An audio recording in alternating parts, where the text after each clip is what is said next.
Okay, I have all of the original skin off of the curb side, or the side with the door in this case, of our 56 Aljo. I just kind of wanted to show you what was under there. It's not much, surprisingly.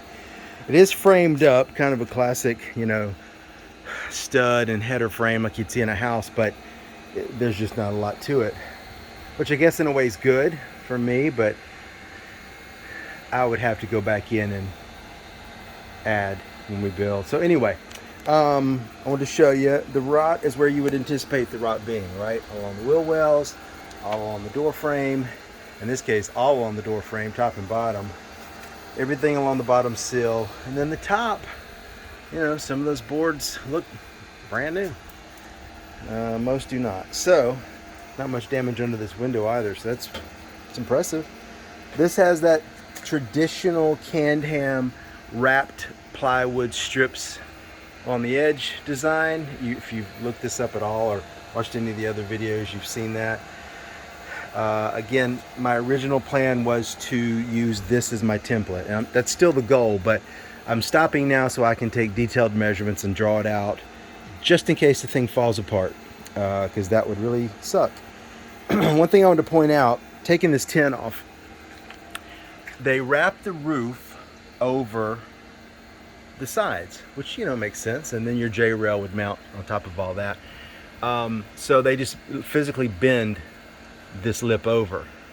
The reason I'm pointing this out is there are several thousand of these nails all along the inside and the outside edge. So if you're like me and you've come and you see the nail heads and you go, okay, I'm taking all those out, and then you try to pull your side off and it doesn't move, it's because they're an equal number underneath the lip, which makes sense, right? When they're building it, you put the sides on, you nail them, then you bend and you nail. I do the same thing, but I'm warning you, it's a real pain in the behind.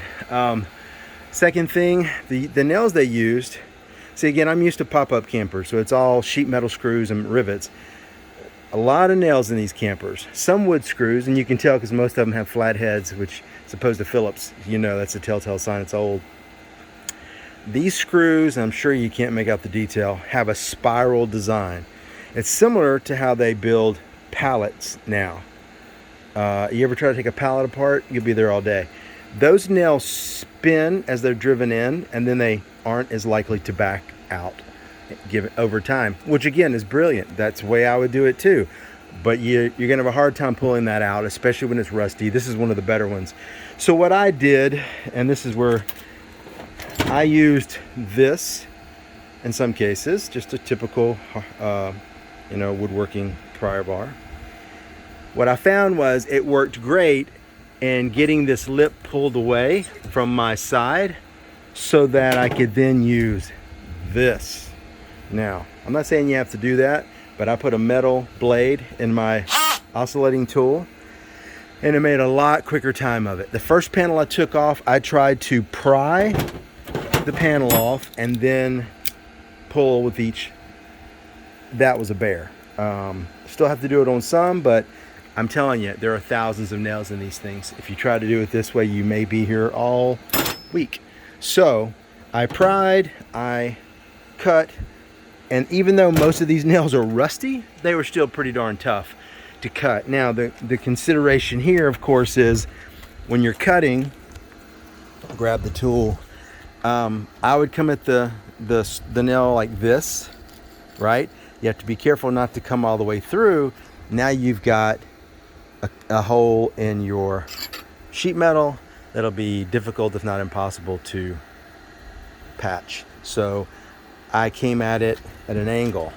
Take your oscillating tool, go up the seam, right? So that if you do kind of push through, you're more likely to push along the lip rather than out. It's also a small blade. So anyway, that's where we're at. I just kind of want to talk about the screws and how these things are built. And also, if you hadn't looked inside one, show you the framing. It's surprisingly light. You see that. I guess it has to be. When I say light, I mean lightly built. But a lot of the modern campers, you look inside, you don't see nails. But in these older ones, they weren't afraid to just nail right through the plywood into the framing. They weren't worried about hiding the nail heads. Part of me likes that. I kind of respect it, but I think when I go back, we're going to avoid some of that.